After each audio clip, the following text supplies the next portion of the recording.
Deus não é homem para que minta, nem filho do homem para que se arrependa. Porventura, tendo ele prometido, não fará? Ou tendo falado, não cumprirá? Então, quando eu oro, baseado nas promessas de Deus, vai acontecer para a glória do Senhor.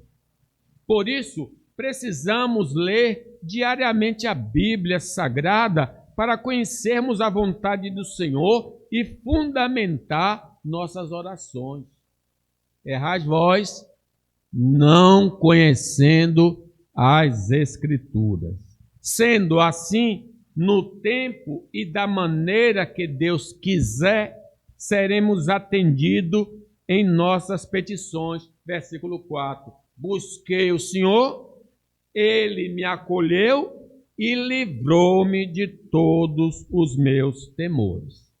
Apesar de sermos salvos em Cristo, teremos nessa vida de continuarmos sendo salvos pelo Senhor dos dramas existenciais e de lutas espirituais. Veja que ele era um crente que estava enfrentando uma dificuldade.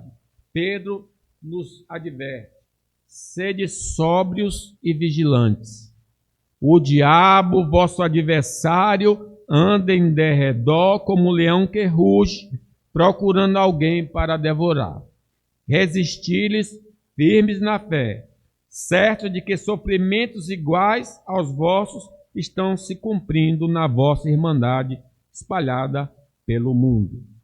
Carecemos, então, de sermos salvos por Cristo das tentações da carne que nos inclinam para suas obras, nos fazendo envergonhar o nome do Senhor.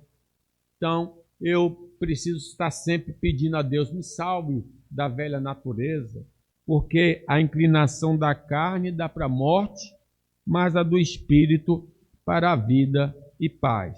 Por isso, a inclinação da carne é inimizade contra Deus, pois não está sujeita à lei de Deus, nem o mesmo pode estar.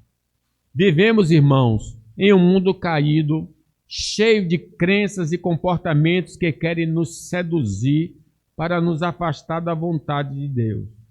Lembre da parábola do semeador, que recebe a palavra, mas caiu entre os espinhos, e essa semente não cresce porque os cuidados do mundo, a fascinação das riquezas, sufocam a palavra e ela fica infrutífera. Mas com a ajuda dele, com a ajuda do Senhor, pelas nossas orações, podemos resistir às tentações, às seduções mundanas. Não podemos nos esquecer de que as pressões dos problemas financeiros vão procurar nos afastar do caminho do Senhor. Ele já disse: não andeis ansiosos pelo que vê, pela vossa vida, quanto que haver de comer ou beber, nem pelo vosso corpo, quanto que haver de vestir. Não é a vida mais do que o alimento e o corpo mais do que as vestes?